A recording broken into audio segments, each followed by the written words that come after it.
कहना क्या है यार। शो बनाते ही इसलिए है ना, ताकि लोग देखें और उसको अप्रिशिएट करें। स्ट्रेस और प्रेशर तो मेकर्स के ऊपर होता है, वो एक्टर्स के ऊपर नहीं होता है ना। अगर बिल्कुल फ्लैट स्टोरी होती तो फिर चौथा सीजन तो नहीं बनता इस शो का। क्राइम थ्रिलर यूजुअली इंडिया में फोर्थ सीजन तक नहीं पहुंचते हैं। और राजवीर मल्होत्रा जैसा कैरेक्टर जो कि मतलब ऑब्वियसली मैं या तो ग्रे भी नहीं कह सकता, ब्लैक है पूरा का पूरा। जरूरी नहीं है मैम हर कैरेक्टर आपको जिंदगी में कुछ सिखा के जाए। It is not important. Last सितंबर अक्टूबर में तो मेरा बैंड बजा हुआ था। So, firstly, so big congratulations for season 4 of अनदेखी। क्या थैंक कहना यू। चाहेंगे, इतना प्यार मिल रहा है ऑडियंस से फॉर सीजन 4। ऑडियंस काफी एक्साइटेड थी ये सीजन के लिए, और जब अब आया है तो कई सारे जो अजम्पशंस लेकर चल रही थी, आज उसके आंसर्स मिल गए हैं। तो इस पे क्या कहना चाहेंगे? कहना क्या है यार। शो बनाते ही इसलिए है ना, ताकि लोग देखें और उसको अप्रिशिएट करें। ट्रू। मतलब कोई भी शो इसलिए तो नहीं बनाता कि हमने बना दिया बाकी कोई देखे ना देखे, बिकॉज ऑब्वियसली राइटर्स से लेके डायरेक्टर से लेके एक्टर्स तक सबको चाहिए कि अगर वो काम करे और अच्छा काम करे तो लोग उसको देखें, सराहें। True. So it's a great feeling. मैं आपसे जानना चाहूंगी, जब सीजन 4 को लेकर काफी एग्जाम्पशंस बन रहे थे, ऑडियंस की जो एक्सपेक्टेशन थी वो काफी हाई थी। तब ये थॉट था कि जो इस सीजन का फिनाले जब रिलीज होगा वो एक्सपेक्टेशन मीट कर पाएगी या नहीं कर पाएगी, क्योंकि ये सबने अपना अपने खुद का अजम्पशंस बना के रख लिया था ट्रेलर से ही। Is was there any stress और प्रेशर की जो ऑडियंस का एक्सपेक्टेशन है वो मीट कर पाए या ना पाए?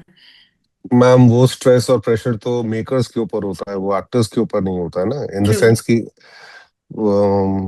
आपको तो एक्टिंग करनी ही करनी है, और जी। अच्छी एक्टिंग करनी है। जी। मतलब कोशिश करनी है कि आपका जो कैरेक्टर जो आपको मिला है वो आप you perform it to the best of your abilities. So yeah. वो प्रेशर और ये सब कुछ सी वो राइटर्स के ऊपर, डायरेक्टर के ऊपर, प्रोडक्शन हाउस के ऊपर डेफिनेटली होता होगा। ट्रू। बट मेरा काम था वहां पे जाके एक्टिंग करना।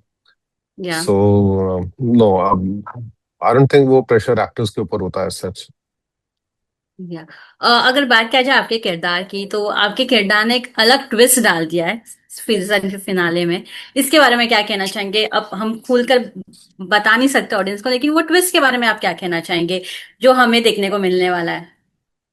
तो अगर बिल्कुल फ्लैट स्टोरी होती तो फिर चौथा सीजन तो नहीं बनता इस शो का। या।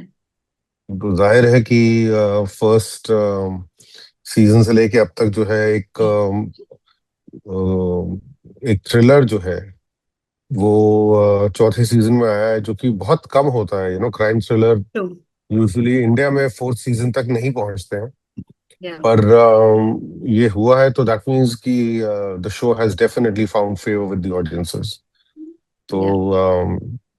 वो बिना हुक पॉइंट्स के और बिना अम, ये ट्विस्ट के जो है वो तो संभव नहीं था। तो या। अब हालांकि हम लोग अभी बात नहीं कर सकते अजीज से, तो वेट करना पड़ेगा उसके लिए, बिकॉज अल्टीमेटली हमारा काम था शो को रिलीज करना, मतलब जी। Collectively as a part of the show. लेकिन उसके बाद तो ऑडियंसेस जो है वो हुक पॉइंट और उन ट्विस्ट को देखकर जो है वो कितने वो एक्सिलरेशन उनको फील होता है या फिर वो कितने खुश होते हैं, ये तो थोड़े दिनों के बाद ही पता चलेगा। ट्रू। हर एक किरदार कुछ ना कुछ सिखाता है, तो राजीव के किरदार से आपने क्या एक सीख सीखी है, या क्या एक कुछ अटैचमेंट है राजीव के किरदार से?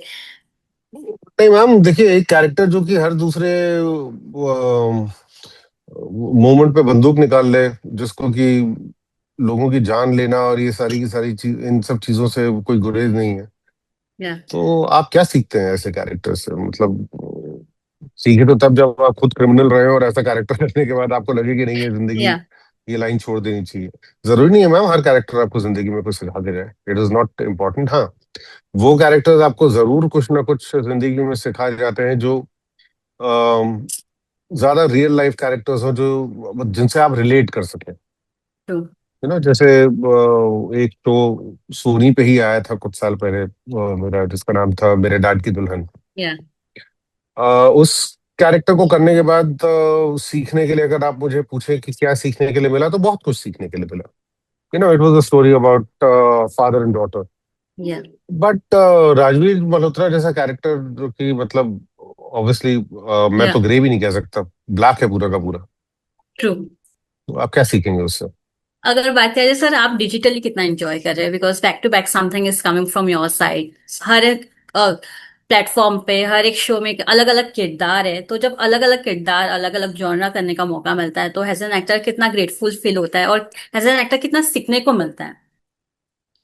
सीखने को तो करने के बाद अगर सीखने को मिल रहा है तो फिर तो वो आगे चल के ही कभी यूटिलाइज हो सकता है। मेरे ख्याल से आधी चीजें तो आपको करते करते ही सीखने को मिल जाती है।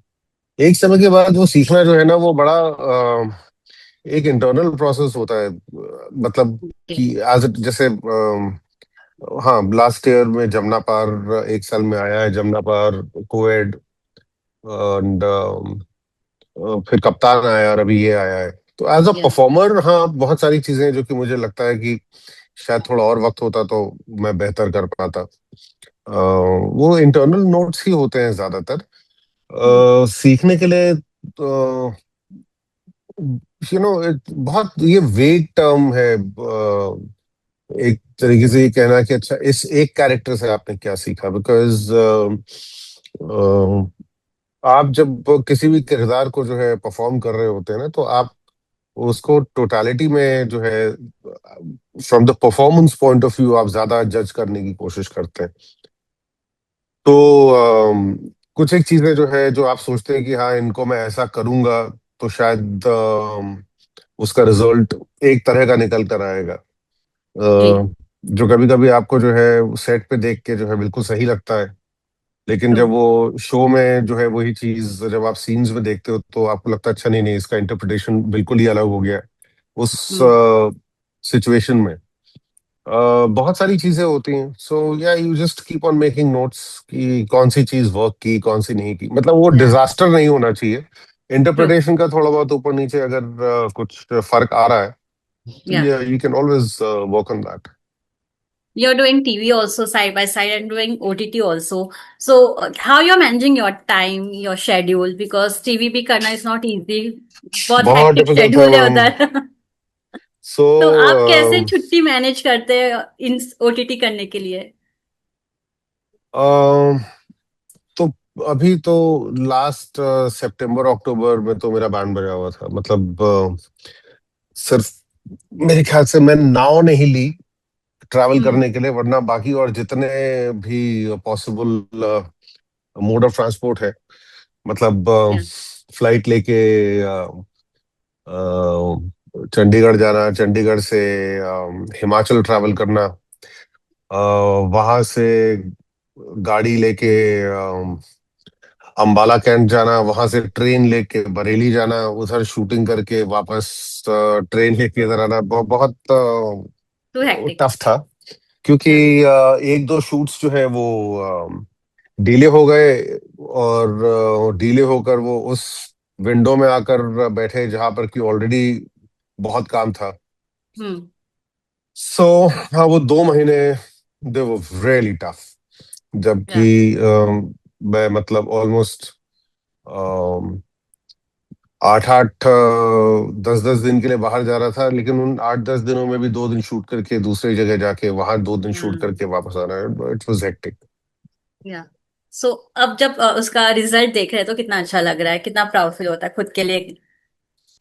मैं प्राउड फील होने वाली से अल्टीमेटली सबसे बड़ी चीज ये होती है कि आपको एक कैरेक्टर मिला था करने के लिए या। और आप उसको ढंग से कर पाए, वो प्राउड वाली बात तो नहीं रह जाती उतना। वो प्राउड वाले मोमेंट्स जो है ना, प्राइड वाले मोमेंट्स बहुत कम आते हैं कि कोई एक ऐसा कैरेक्टर जो कि आपने सोचा था कि यार इसका ये इम्पैक्ट होगा और वो इम्पैक्ट हो भी, या। जो बिल्कुल ही अलग लेवल पे ही चले जाए।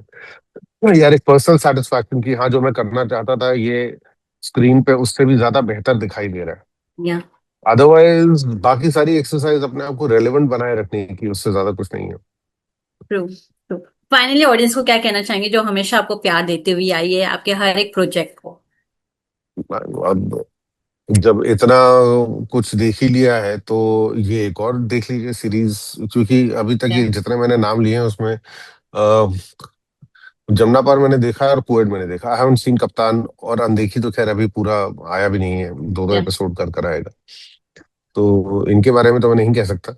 आई जस्ट होप कि एक फ्रेंचाइजी जो ऑलरेडी एस्टेब्लिश थी जी, उसमें मुझे अपने लिए जगह ढूंढनी थी, तो उम्मीद करता हूँ कि कैरेक्टर जो है वो अपनी जगह बना पाया हो। True. Thank you so much sir and all the best. Thank you so much.